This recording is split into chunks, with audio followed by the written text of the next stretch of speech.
nosso Salvador Jesus Cristo, que o teu povo diz: eis-nos aqui. Oh meu Deus, como é bom estar na casa do Senhor, como é seguro estar na casa do Senhor. O mundo lá fora pode estar pegando fogo, pode estar acontecendo qualquer tragédia, epidemias, guerras, rumores de guerra, não importa. Na tua casa nós nos sentimos seguros, porque o Senhor é o nosso guia, o nosso pastor, o nosso refúgio perpétuo. O Senhor é a torre alta, é sob as suas penas, debaixo de suas asas que nós encontramos refúgio. Nós somos o teu povo, meu Pai, aqueles que confiam no Senhor, que temem o Senhor. Temer não significa ter medo, temer significa respeitar, significa como um filho com seu pai. O filho teme o pai porque respeita, porque confia, porque quer, sabe que ali há o amor verdadeiro. Oh Pai amado, Deus querido, como é bom ter sido feito teu filho, Pai. Por isso agradecemos ao nosso Salvador Jesus Cristo, que acabou com todos os muros de separação, que rasgou o véu do distanciamento, que nos fez um povo, um único povo, o seu povo. Oh Pai amado, como é bom ser o seu sacerdócio real, a nação santa que o Senhor escolheu. Como é bom ser aquele grupo, ainda que pequeno, mas que sabe a quem pertence. Obrigado, Senhor. É mais uma sexta-feira. O Senhor nos trouxe até aqui. Passamos quinta, quarta, terça, segunda, domingo. Oh meu Deus, quantas lutas! Mas o Senhor faz com que nós passemos por todas elas incólumes. Oh Pai, como é bom servir o Senhor, porque 1000 caem ao lado, 10.000 à direita, mas nós permanecemos aqui, Pai, para buscar o Senhor, para continuar refugiados no Senhor, para ter do Senhor a nossa bênção, em nome de Jesus. Diga após mim: Senhor Jesus, eis-me aqui para continuar aprendendo sobre a bênção completa que o Senhor tem para nós, em nome de Jesus. Aquela salva de palmas para o nosso Deus maravilhoso. Amém, amém, amém. Obrigado, irmão.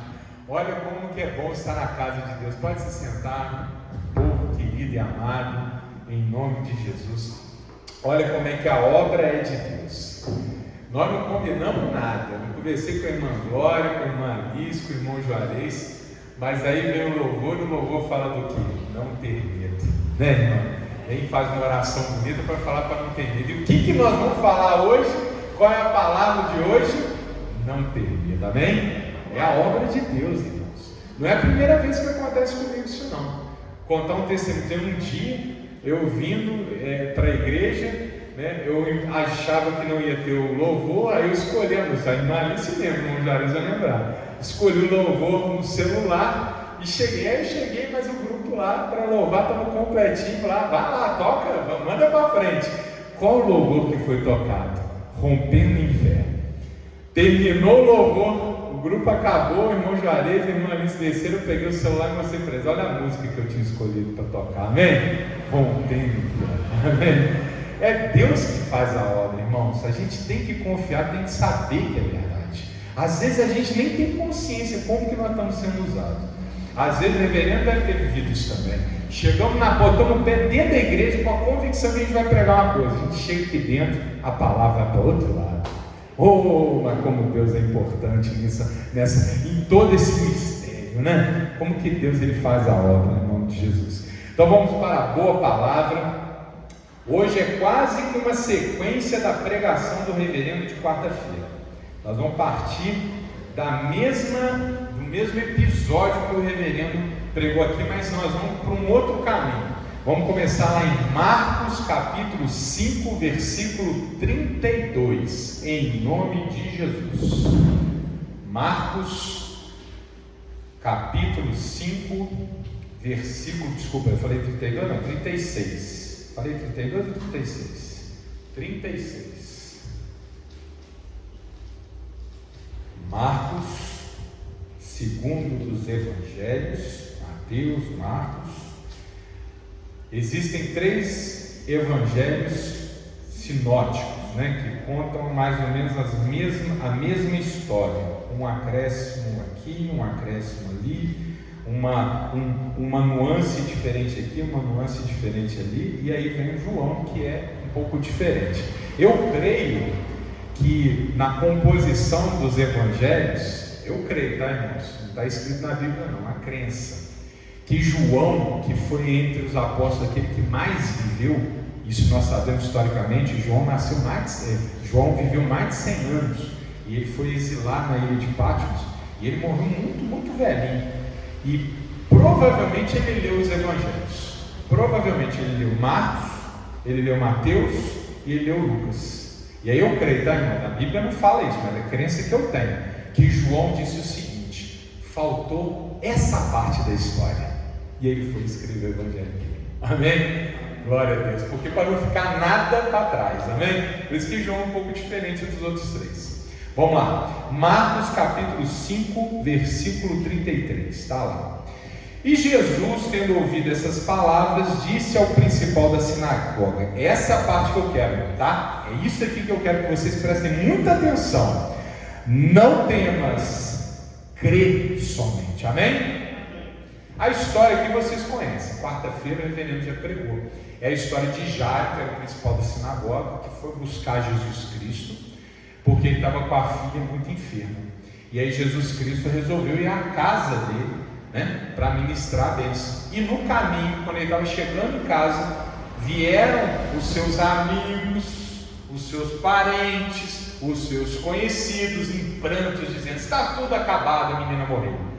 Imagina o coração desse pai, ouvindo aquela coisa. Sua filha já se foi. Aquele pai devia ter ficado doido na hora. Jesus então vira para ele e diz essas palavras, amém? Amém? Eu quero me apegar a essas palavras de Jesus. Irmãos, nós temos o hábito, quando a gente lembra de Jesus Cristo, isso tem a ver com a nossa cultura. Quando a gente vê Jesus Cristo, quando a gente pensa em Jesus Cristo, a gente tem o hábito de imaginar Jesus Cristo sempre muito sereno, muito calmo, muito tranquilo, com palavras ponderadas, talvez até com uma fala muito pausada. A gente tende a pensar assim. Porque geralmente quando a gente vê em filme, a gente vê nas seriados, nas novelas, Jesus é um pouco representado assim. A gente quer não, a gente incorpora isso. Mas irmãos, eu tenho certeza que Jesus teve muitos momentos em que ele foi assim, sereno, calmo, tranquilo, até, slow motion. Mas irmãos, isso não pode nos confundir. Não é porque Jesus Cristo é tranquilo que isso diminui a sua autoridade. Amém?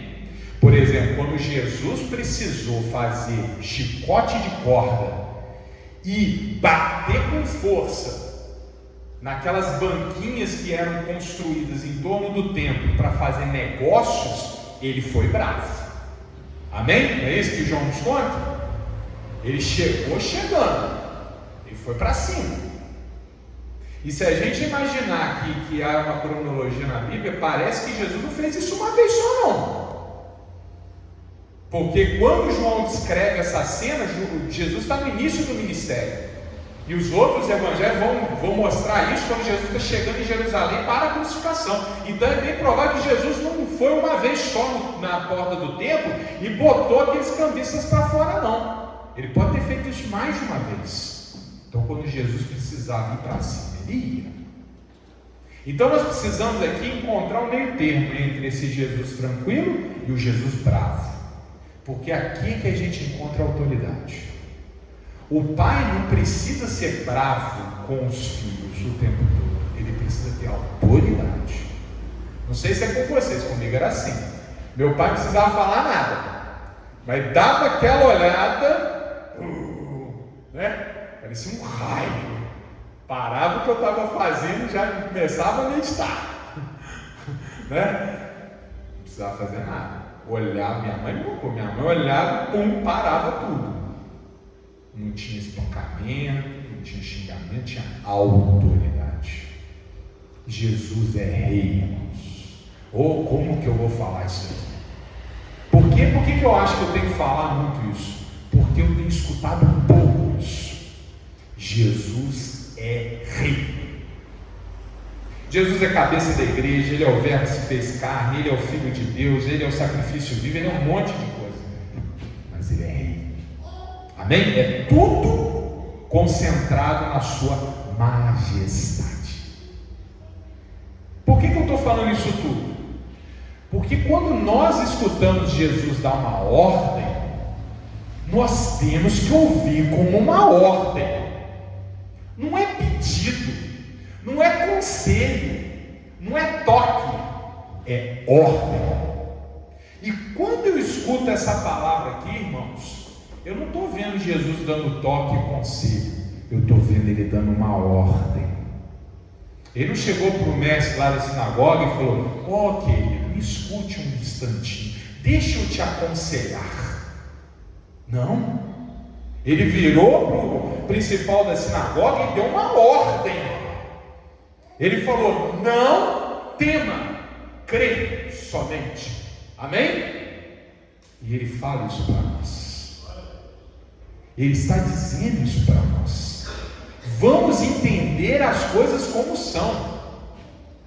Se eu começo a deixar o medo invadir o meu coração, olha que sério. E eu sei que Jesus Cristo me deu uma ordem: não tema, crê somente. Irmão, eu me encontro em desobediência. E isso é grave. Se Jesus me disse que eu não posso temer, eu tenho que me controlar. Eu tenho que me esforçar para obedecer. Amém? Porque Ele tem autoridade. Então, quando Ele vira e diz: não tema, o Jair, Ele está virando para mim, apontando para dentro da minha testa, dizendo: não tema. E está apontando para a sua testa, dizendo: não tema. E se o meu pai, que era o meu pai, dizia alguma coisa com autoridade, eu, vou meditar, o que direi de Jesus Cristo, que é o Rei dos reis, Senhor dos senhores. Se Ele está dizendo para você nessa noite, meu irmão, minha irmã, e você que está ouvindo essa palavra, não tema, não é para você escolher, posso ou não posso, é para fazer. É fácil? Claro que fácil? Não é. Mas é um dos tantos desafios que nós temos. Nós temos o desafio de ser honestos, não temos? Temos. Alguns têm mais facilidade, mas tem gente que tem dificuldade. Vem uma proposta ali de um ganho fácil, a pessoa fica tentada. O que ela tem que fazer? Se conter. Ou outras pessoas têm problema com a lascívia, né? Desejo carnal. Mas quando vem aquela cena, o que ele tem que fazer? Virar o olho. Se conter. Às vezes tem gente que tem problema com a alimentação, come muito de tudo. O médico já falou: isso aí vai te fazer mal. Aí o que a pessoa faz? Está ali com muita vontade de comer, o que ela tem que fazer? Se segurar, não é isso? E a mesma coisa tem que acontecer comigo. Quando o medo bater na porta, nós temos que lembrar que Jesus deu uma ordem: não tema. E nessa hora você tem que jogar esse mal fora. Irmão, você vai ter que dar um jeito, porque você tem que obedecer o Rei. Amém? Então Jesus falou: não tema, não temeremos. Nós vamos ficar firmes. Nós vamos dizer não para esse medo. Amém? Diga comigo: eu não vou aceitar o medo. Não aceite o medo. Obedeça a Jesus. E qual é a forma de não aceitar o medo? Jesus completa: creia. Amém? Creia. Se Jesus chegasse para a gente e dissesse assim: não tema, só não tema, eu falo: mas Jesus, é difícil, mas como que eu faço? Irmão, Jesus não deixa nenhuma frase pela metade. Ele fala o que é para fazer e fala como que nós vamos conseguir fazer. Como é que nós vamos conseguir não ter medo? Crendo. Fé. Essa é a forma. Esse é o antídoto. Esse é o antibiótico. esse é o antiviral, esse é o remédio, essa é a unção. Fé. Então, quando o medo bater na porta, o que a gente vai fazer? Praticar a fé. Amém? Nós vamos dizer: eu não aceito esse medo. Por que eu não vou aceitar esse medo? Esse medo está vindo, eu não vou aceitar. Por quê? Porque eu não tenho fé. Porque eu acredito que o meu Deus é poderoso para me defender. Porque eu acredito que Jesus não vai me abandonar. Porque eu acredito que o Espírito Santo está aqui no meu coração e Ele não vai deixar nada de mal acontecer comigo. Amém? Fé. O medo bate, você não abre a porta e segura com força. Vai segurando com a fé que Jesus está inoculando no teu coração. Amém? Amém, irmãos? Então não tema, isso é ordem, não é pedido, não é conselho, não é dica, é ordem. Não tema, pratique a sua fé. É isso que o rei está nos falando essa noite, amém? E para completar, Salmos 56, versículo 3. Salmos, capítulo 56, versículo 3. Irmãos, Deus é maravilhoso.